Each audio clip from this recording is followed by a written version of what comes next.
हाँ, hello students. आज हम इंटरफेरेंस का आपको जो है थर्ड लेक्चर कराएंगे। आप जो है कल का जो लेक्चर है वो देखकर तब इसको कंटिन्यू करें। तो कल के लेक्चर में हमने आपको बताया था कि जो दो स्लिट होती हैं S1 और S2, इसमें अगर यहाँ पर इंटेंसिटी I नॉट है और यहाँ पर भी इंटेंसिटी I नॉट है, तो जो जनरल इंटेंसिटी का फार्मूला है वो बनता है 4I नॉट कॉस स्क्वायर π/2। कल का लेक्चर चेक करें, उसमें ये हम ऑलरेडी आपको जो है वो डिस्कशन कर चुके हैं। ठीक, स्क्रीन के ऊपर ध्यान रखना कि सेंटर पर मैक्सिमा बनता है, इसे हम सेंट्रल मैक्सिमा बोलेंगे, और इसके बाद फर्स्ट मैक्सिमा, सेंट्रल मैक्सिमा से फर्स्ट मैक्सिमा, इसके बीच में जो है फर्स्ट मिनिमा बनता है। और ये जो डिस्टेंस होती है ये बीटा कहलाती है, जो कि फ्रिंज ब्रेथ है। बीटा का फार्मूला यहाँ नोट कर दें, जिसका कि डेरिवेशन आगे किया जाएगा। Beta is equal to D lambda by D है। कैपिटल डी स्क्रीन से S1 और S2 तक डिस्टेंस है, स्मॉल डी जो है वो distance between S1 and S2 है। ओके, तो इसी में आगे आप कंटिन्यू करें कल की थ्योरी में। 4I नॉट मैक्सिमम इंटेंसिटी हो गई। तो यहाँ पर जो स्क्रीन के ऊपर इंटेंसिटी बन रही है उनका फेज डिफरेंस, फिर उनका पाथ डिफरेंस लेते हैं और नेट एम्पलीट्यूड लेते हैं। एम्पलीट्यूड हमने यहाँ पर इक्वल ले लिया है। Phase difference, path difference, resultant amplitude, यानी ए रिजल्टेंट, इंटेंसिटी रिजल्टेंट और बीटा के टर्म्स में, यानी कि फ्रिंज ब्रेथ के सब टर्म्स में क्या वैल्यू होगी। ये हम फेज डिफरेंस अगर स्क्रीन पर 360 डिग्री है, देखिए कहाँ कहाँ होगा। यहाँ पर 0 डिग्री होगा, फिर इसके बाद 360 डिग्री होगा कहाँ, फर्स्ट मैक्सिमा पर। ठीक है, उसके बाद सेकंड मैक्सिमा पर 720, 360 डिग्री या 2 पाई एक ही बात है। हाँ, ये हमने सेंट्रल मैक्सिमा लिखा, फिर फर्स्ट मिनिमा है, फिर फर्स्ट मैक्सिमा, ऐसे ऊपर बनते हैं और नीचे बनते हैं। ठीक, डी डिस्टेंस है स्क्रीन से यहाँ तक की। ये स्लिट है S1 S2 और ये आपका स्क्रीन है। अभी बाद में हम लोग डेरिवेशन करेंगे नेक्स्ट लेक्चर में बीटा का, तो आप और क्लियर हो जाएगी ये चीज़। तो 360 डिग्री, या इसको पाई भी लिख सकते हैं आप, फेज डिफरेंस। इसमें पाथ डिफरेंस लैम्डा होता है। ठीक, ये है हमारा फेज डिफरेंस, और ये क्या है बोलो, पाथ डिफरेंस, और ये रिजल्टेंट एम्पलीट्यूड है, रिजल्टेंट एम्पलीट्यूड, और ये है रिजल्टेंट इंटेंसिटी। जरूरी नहीं ये लिखें, IR डायरेक्ट लिख दो। और ये fringe breadth, fringe breadth beta के टर्म्स में। ओके, अगर स्क्रीन पर 360 डिग्री का डिफरेंस होगा, ध्यान रखना कि 360 का है तो लैम्डा होगा, 0 है तो फिर पाथ डिफरेंस 0 हो जाएगा। एम्पलीट्यूड का फार्मूला भी यहाँ पर हम लिख दे रहे हैं जिससे आपको कंफ्यूजन ना हो। एम्पलीट्यूड था A1 plus A2 plus twice A1 A2 cos phi, ध्यान है ना एम्पलीट्यूड का, ये फार्मूला। ठीक, और इंटेंसिटी का फार्मूला डायरेक्ट ये है। तब जब आपका फाई 360 डिग्री होगा तब net amplitude A1 plus A2, इसका मतलब 2A नॉट। अगर इंटेंसिटी यहाँ पर A नॉट ले रहे हैं, यहाँ पर भी intensity A not, sorry amplitude A not, यहाँ A नॉट और intensity I not. 360 degree phase difference और ये पाथ डिफरेंस। ठीक, इसको जरूरी नहीं है, आप डायरेक्ट लिख दो डेल्टा फाई डेल्टा एक्स, आपको मालूम है पाथ डिफरेंस है, ये एम्पलीट्यूड का रिजल्टेंट है, ये इंटेंसिटी का रिजल्टेंट है, ये फ्रिंज ब्रेथ के टर्म्स में। कितनी इंटेंसिटी होगी जब 360 degree path difference phase difference होगा, तो स्क्रीन पर इंटेंसिटी कितनी होगी, 4I नॉट। यहाँ पर 360 डाल दो, 2 पाई तो पाई, ठीक 1 हो जाएगा, इंटेंसिटी 4I नॉट, यही मैक्सिमम इंटेंसिटी है। ओके, और ये पूरा बीटा बनेगा। ठीक, क्योंकि 360 डिग्री यहाँ कहाँ पर होगा, सेंट्रल मैक्सिमम फेज डिफरेंस कितना होता है, 0 डिग्री, फर्स्ट मैक्सिमम है 360 डिग्री या 2 पाई, एक ही बात है। जरा मुझे यहाँ ये भी बता दो, अगर 0 डिग्री होगा यहाँ पर, इधर देख के बताना, 0 डिग्री अगर है फेज डिफरेंस तो path difference 0, amplitude 2a0। 0 degree का मतलब कहाँ पर है? सेंट्रल मैक्सिमा पर। इंटेंसिटी यही होगी, बीटा 0 होगा। समझ में होंगे बात। ठीक इसी तरह से अगर 720 यानी 4 पाई, 4 पाई पर कितना पार्ट डिफरेंस? 2 लैम्डा, क्योंकि 2 पाई लैम्डा है इसलिए 2 लैम्डा। एम्पलीट्यूड इतना ही होगा 2a0, रिपीट करेगा बार बार। इंटेंसिटी भी इतनी होगी 4I0, ठीक, और यहाँ पर 2 बीटा हो जाएगा। समझ गए होंगे। नेक्स्ट जो है 60 डिग्री पर कितना होगा लैम्डा? आप कन्वर्ट कर लेंगे ना, 60 डिग्री पर लैम्डा बाई 6, और 60 डिग्री पर एम्पलीट्यूड, जिन लोगों को वेक्टर आता है उन्हें ध्यान होगा √3 टाइम्स होता है a0 का, ठीक है ना, √3 टाइम्स। इंटेंसिटी 3I0 और बीटा बाई 6, इंटेंसिटी 3I0 और ये बीटा बाई 6। बीटा जो फ्रिंज ब्रेथ है वो करस्पॉन्डिंग टू 360 डिग्री है, समझ लें। ये फार्मूला में डाल के आ जाएगी ना, वैल्यू निकाल लेंगे ना, इसमें भी डाल सकते हैं, यहाँ से भी आ जाएगा। ये ठीक है, इसमें डायरेक्ट फार्मूले में वैल्यू डालो आ जाती है। 90 डिग्री पर लैम्डा बाई 4। अब आपको क्वेश्चन करने में प्रॉब्लम नहीं आएगी। 90 डिग्री पर रिजल्टेंट √2 टाइम्स,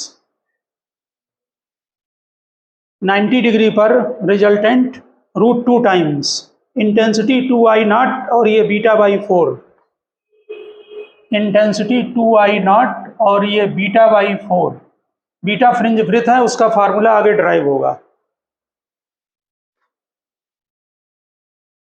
90 डिग्री, 120 डिग्री पर ये बहुत सारे फेज डिफरेंस ले लिए हैं, आप यहाँ पर कैलकुलेट कर सकते हैं।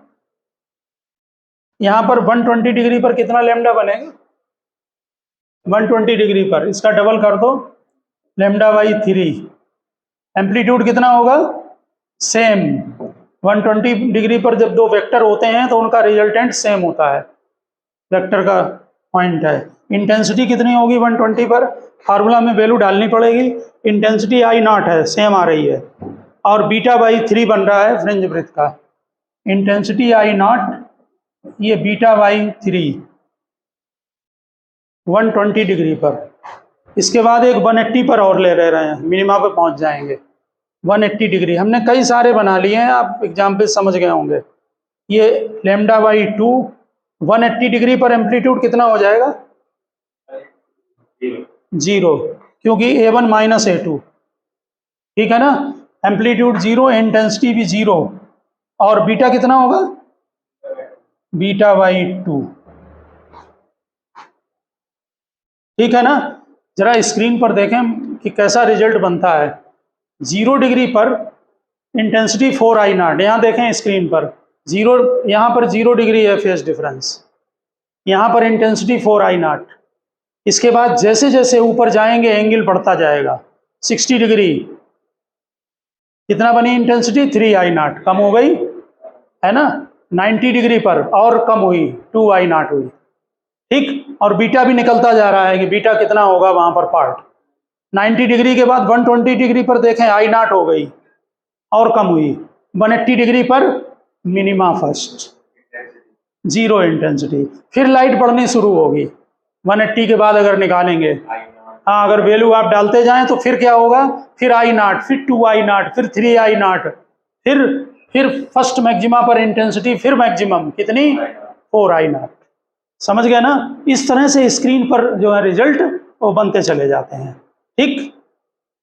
तो आप समझ गए होंगे चार्ट से। तो न्यूमेरिकल और वो आप लगा लेंगे, अगर न्यूमेरिकल में देखेंगे तो उनमें ये कन्वर्जन बहुत काम आते हैं।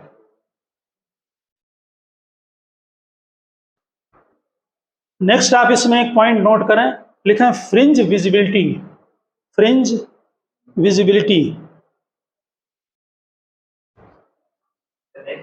हाँ, नेक्स्ट पॉइंट में लिख दें। हमारा जो टॉपिक है वो इंटेंसिटी से रिलेटेड ही चल रहा है, इसलिए कोई प्रॉब्लम नहीं। लिखिए नेक्स्ट फ्रिंज विजिबिलिटी। न्यूमरेटर में लिखें I max upon I minimum. Fringe visibility इन्होंने न्यू से लिखी है, न्यूमरेटर में I max plus I minimum, ऊपर माइनस है नीचे प्लस है, न्यूमरेटर में माइनस और डिनोमिनेटर में प्लस करें। यहाँ पर I max plus I minimum percentage में 100 मल्टीप्लाई कर दूँ। ये फ्रिंज विजिबिलिटी अगर किसी न्यूमेरिकल में पूछी जाती है तो उसमें आप यूज करें। यहाँ पर लिखिए if I minimum is equal to 0 then visibility is maximum. If I minimum is equal to 0, I minimum equals 0, natural है ये दोनों 0 हो गए तो विजिबिलिटी कितनी हो गई 100%। आई मैक्स कैंसिल हो गया, तब आपकी विजिबिलिटी जो है वो 100% होगी और मैक्सिमम विजिबिलिटी होगी। हम लोगों ने जो अभी वो बनाया था ना डायग्राम जिसमें डाटा निकाले हैं, अब आप हेडिंग डालें, उससे जो इंटेंसिटी है लिखिए intensity distribution curve. Intensity distribution curve,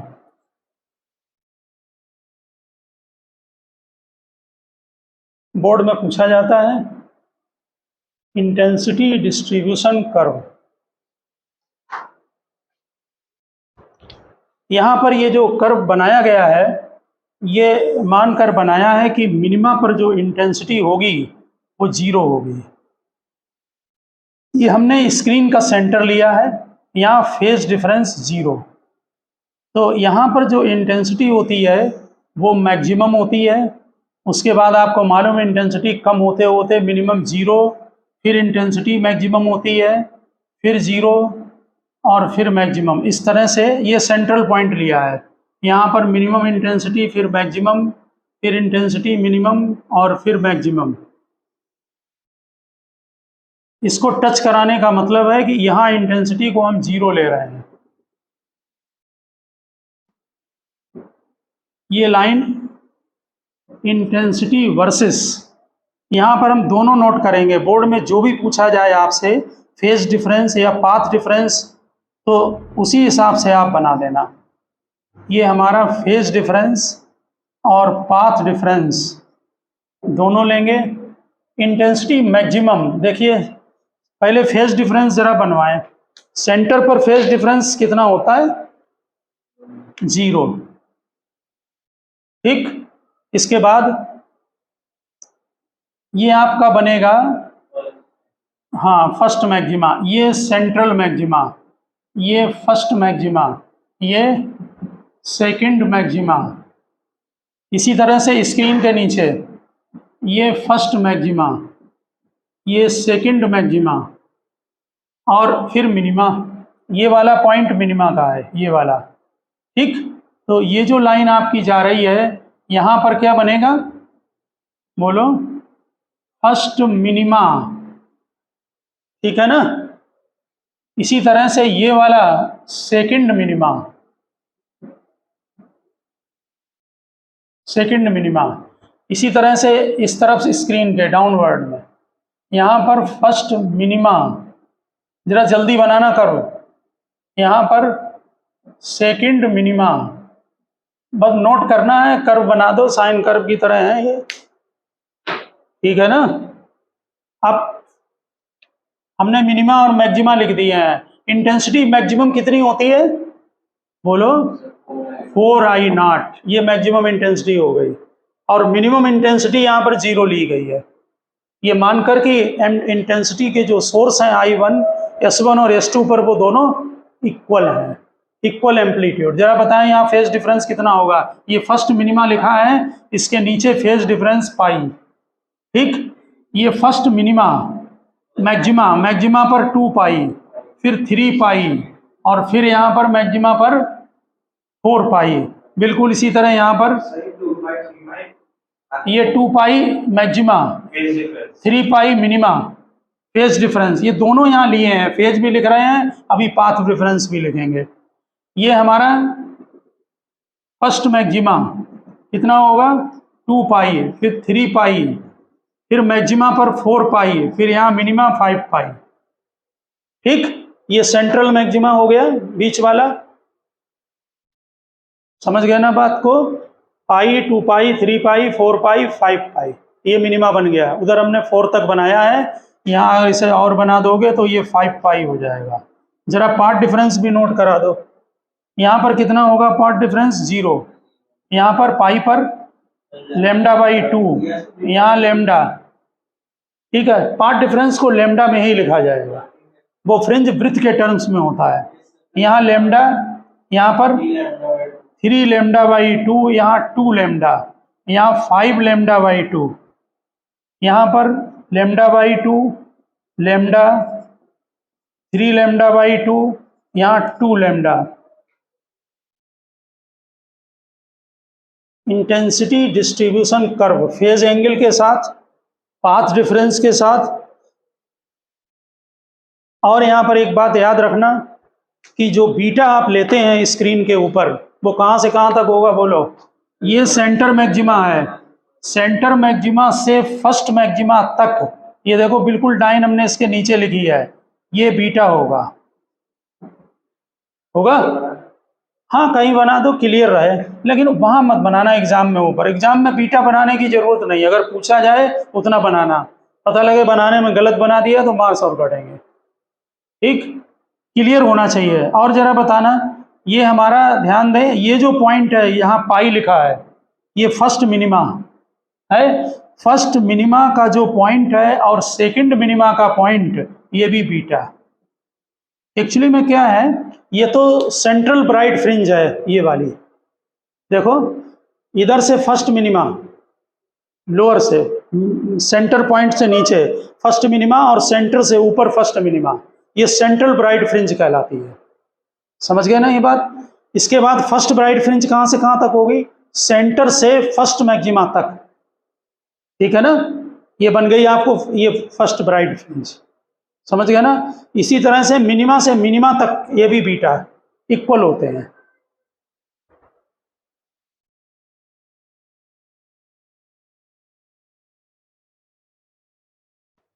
हाँ, बना लिया।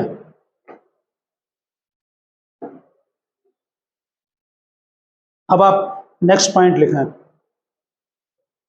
The intensity of light, the intensity of light due to slit, the intensity of light due to slit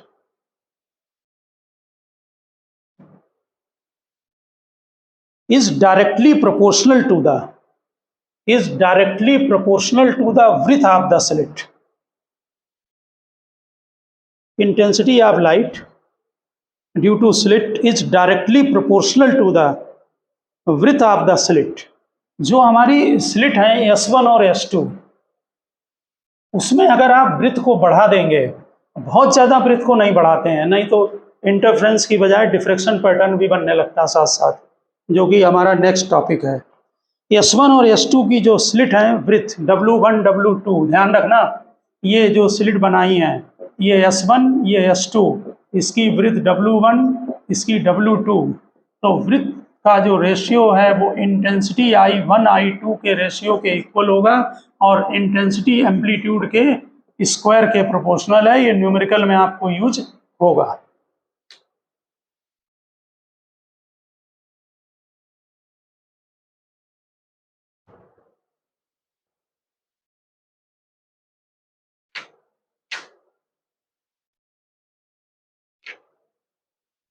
note किया?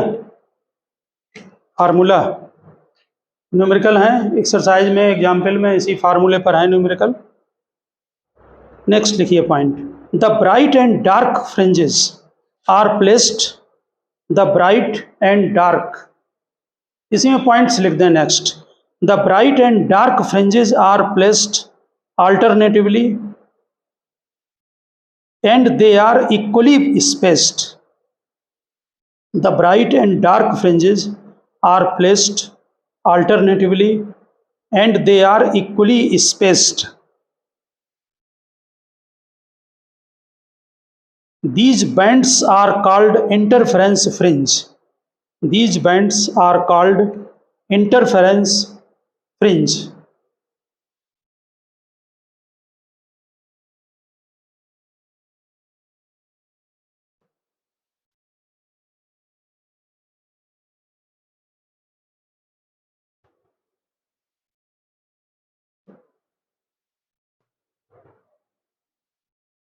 नेक्स्ट हेडिंग डालें इनकोरेंट सोर्सेस। अगर हम कोरेंट सोर्स की बजाय इनकोरेंट सोर्स यूज करते हैं तो इनकोरेंट सोर्स कैसे होगा? S1 और S2 पर क्या करें, दो इंडिपेंडेंट सोर्स रख दें, दो कैंडल रख दो या कुछ भी रख दो, दो इंडिपेंडेंट सोर्स। ठीक, यहाँ इंटेंसिटी I1, यहाँ इंटेंसिटी I2। तो अभी यहाँ पर देखेंगे कि स्क्रीन के ऊपर जितने भी पॉइंट हैं उनमें हर जगह इंटेंसिटी I1 प्लस I2 होगी अगर इनकोरेंट सोर्स होंगे। इनकोरेंट सोर्स लिखिए, two sources of light, two sources direct लिख लो, two sources of light which don't emit light, two sources of light which don't emit light waves with a constant phase difference, two sources of light which don't emit light waves with a constant phase difference are called incoherent sources. Don't emit light waves with a constant phase difference are called incoherent sources. अरे opposite definition हो गई coherent की। Coherent में क्या था, ऐसे source जिनके बीच में फेज डिफरेंस कांस्टेंट हो या जीरो, वो कोरेंट सोर्स हैं, और जिनमें फेज डिफरेंस कांस्टेंट नहीं है वो इनकोरेंट सोर्सेस हैं।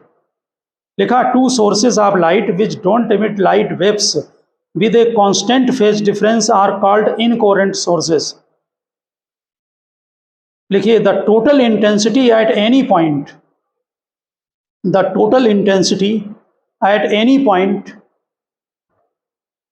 ऑन द स्क्रीन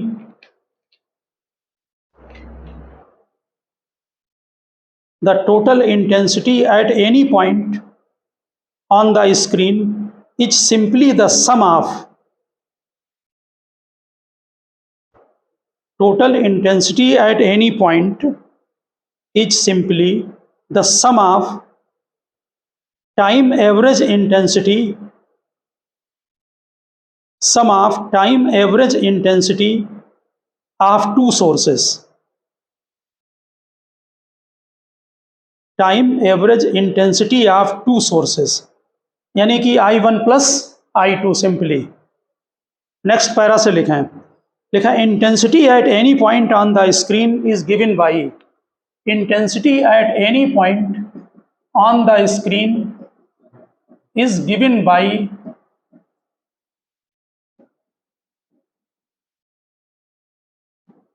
देखिए ये फार्मूला होता है, इंटेंसिटी लिखा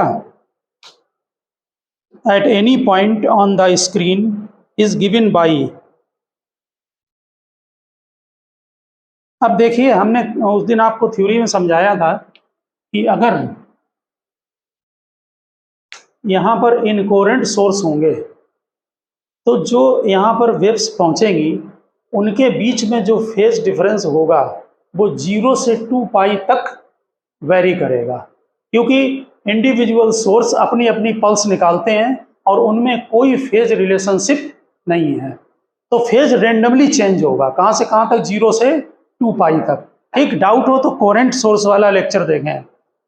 तो लिखिए, when we have independent sources, when we have independent sources, their phase difference phi, when we have independent sources, their phase difference phi does not have a constant value, does not have a constant value with time.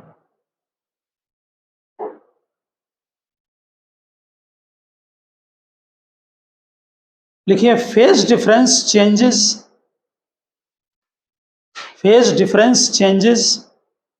From 0 to 2 pi, phase difference changes from 0 to 2 pi, and average value of cos phi will be 0. And average value of cos phi will be 0।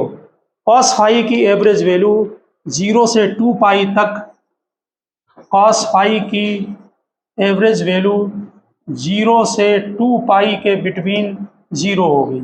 अगर आप integration कर देना cos phi का तो total area 0 आएगा, समझ गए ना। इसलिए एवरेज, वही मतलब है एवरेज वैल्यू से।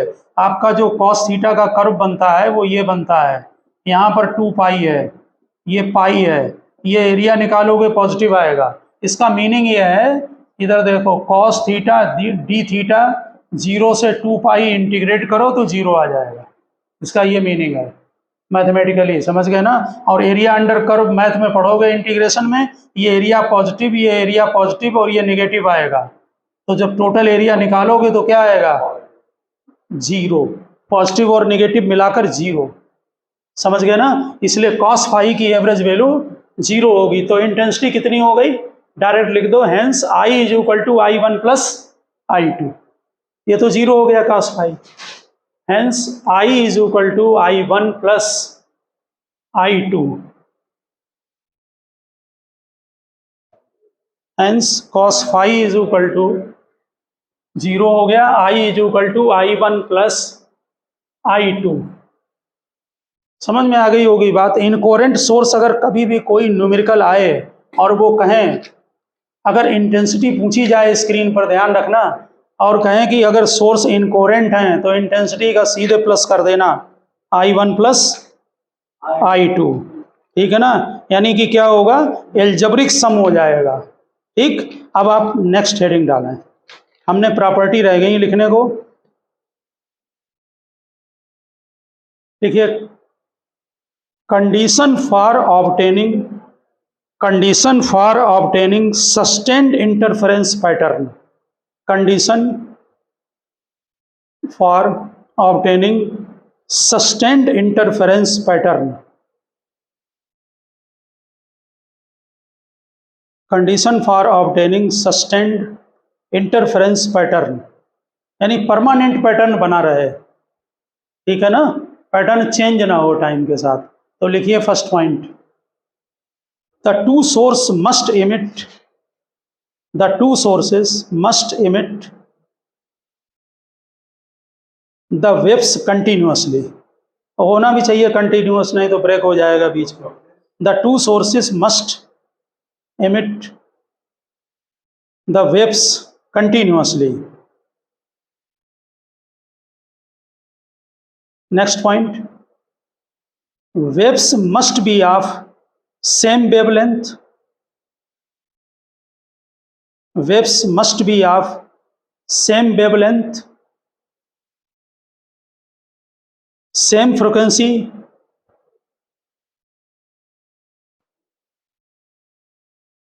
and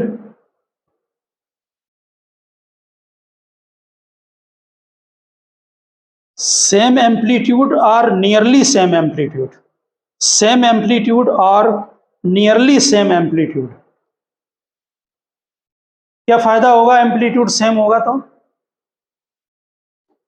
कंट्रास्ट अच्छा होगा। अगर एम्पलीट्यूड सेम होगा तो डार्क कंप्लीट डार्क बनेगा, क्योंकि मिनिमा पर, हाँ, और ब्राइट मैक्सिमम पर पहुंच जाएगा। ठीक, इसका मतलब कलर कंट्रास्ट अच्छा होगा। तो एम्पलीट्यूड अगर नहीं, देखो अगर एक सोर्स से दो सोर्स बना रहे हो ना, तब तो एम्पलीट्यूड सेम होगा ही, ठीक है। लेकिन और भी मेथड हैं एक्चुअली में इन कोहेरेंट सोर्स बनाने के, इसलिए एम्पलीट्यूड अलग भी हो सकता है। Okay, next point, the waves should be either in phase. Waves should be either in phase. अब ये सारी थ्योरी आप पढ़ चुके हैं, इसलिए आपको ये क्लियर होना चाहिए पॉइंट्स।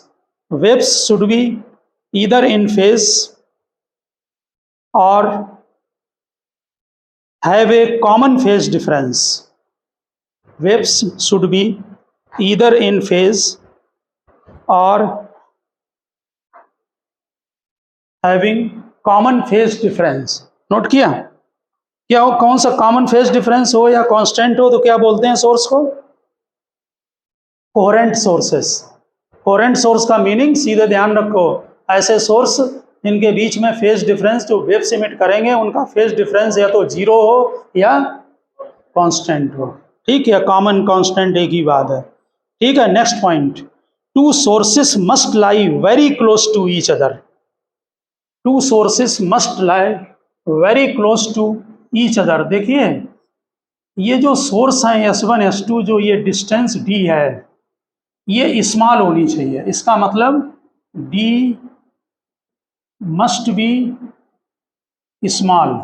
एक तो जो फ्रिंज ब्रिथ का फार्मूला है D लैम्डा बाई D, इसमें ये स्मॉल d आ रहा है, एक तो यहाँ से समझ सकते हैं आप। अगर D स्मॉल होगा तो बीटा लार्ज होगा, तो फ्रिंज ब्रिथ ठीक से बनेगी, समझ गए ना।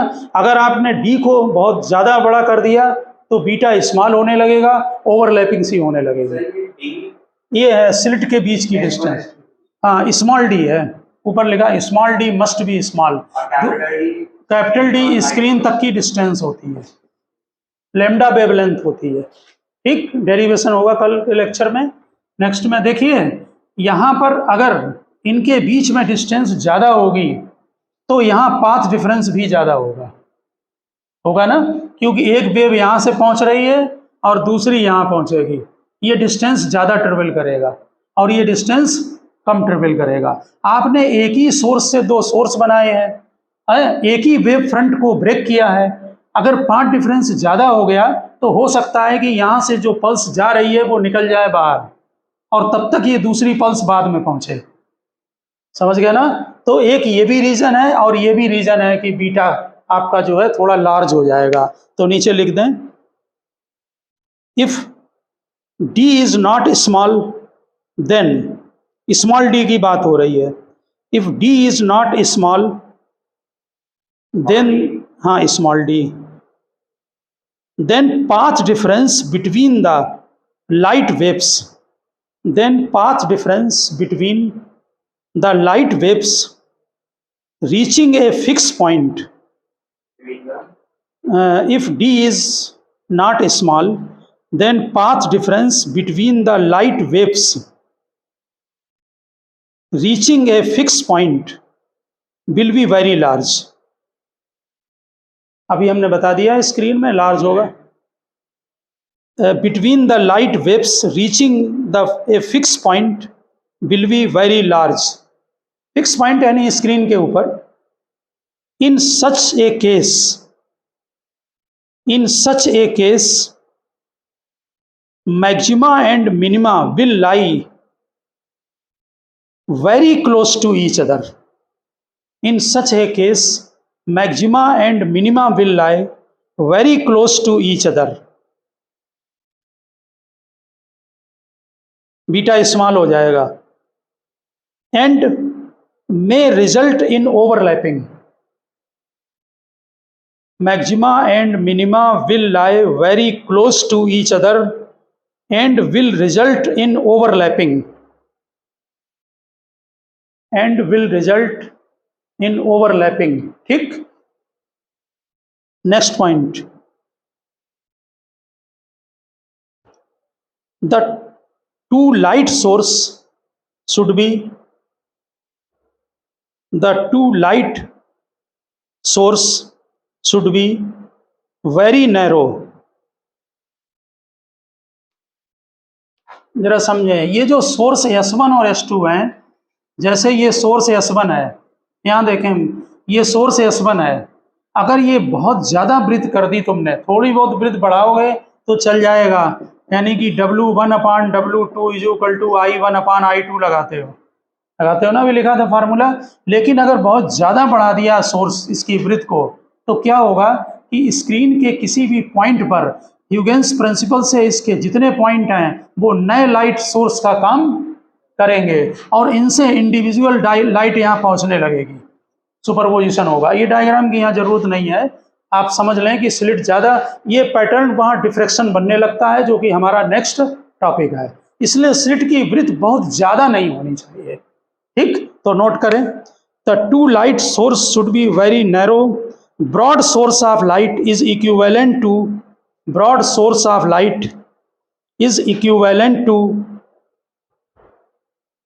broad source of light is equivalent to a large number of narrow sources। broad source of light is equivalent to a large number of narrow sources. ठीक, अगर ज़्यादा ब्रॉड सोर्स है तो बहुत सारे सोर्स से मिलकर बना हुआ माना जाएगा. Each set of two source will give each set of two source will give its own interference pattern.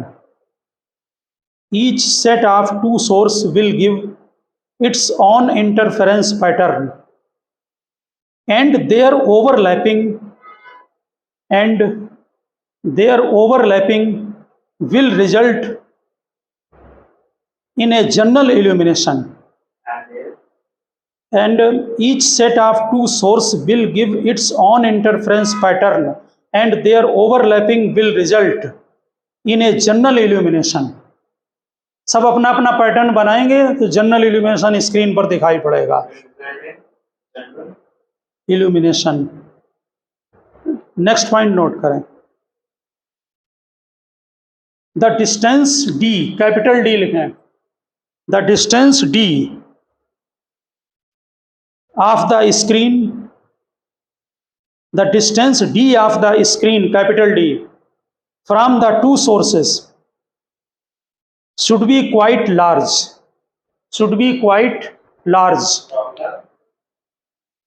ये जो कैपिटल D जितना बड़ा होगा उतना ही बीटा ज़्यादा होगा, इसलिए जो D की वैल्यू है ये लार्ज होनी चाहिए.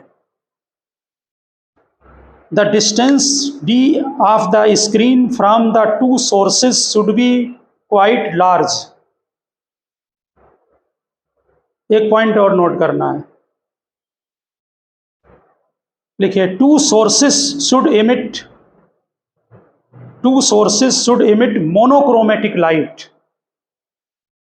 Two sources should emit monochromatic light. जितने न्यूमेरिकल है वहाँ जनरल में देखेंगे लिखा होता है मोनोक्रोमेटिक लाइट. मोनोक्रोमेटिक लाइट का मतलब है एक कलर की उसका वेवलेंथ सिंगल होगा. अगर आपने मल्टी कलर यूज कर रहे हैं या एक से ज़्यादा कलर हैं तो उनके वेवलेंथ अलग अलग होंगे, उनका बीटा अलग होगा और सब अपना अपना पैटर्न बनाएंगे. नेचुरल है, कलर की मिक्सिंग हो जाएगी. ठीक है ना. तो एक मोनोक्रोमेटिक लाइट यूज करें तो पैटर्न ठीक से बनेगा. तो ये बहुत सारे पॉइंट्स हैं. अगर आपको एग्जाम में आता है कि सस्टेन्ड इंटरफेरेंस के पॉइंट लिखें, आप ये भी लिख सकते, या कोहेरेंट सोर्सेज के लिए पॉइंट दिए जाएं तो आप उनमें भी नोट कर सकते हैं कि फेज डिफरेंस ये कांस्टेंट वगैरह होना चाहिए. ठीक है ना. तो ओके स्टूडेंट, नेक्स्ट लेक्चर में हम डेरिवेशन कराएंगे फ्रिंज ब्रेथ का. तो मिलते हैं नेक्स्ट लेक्चर में. ओके.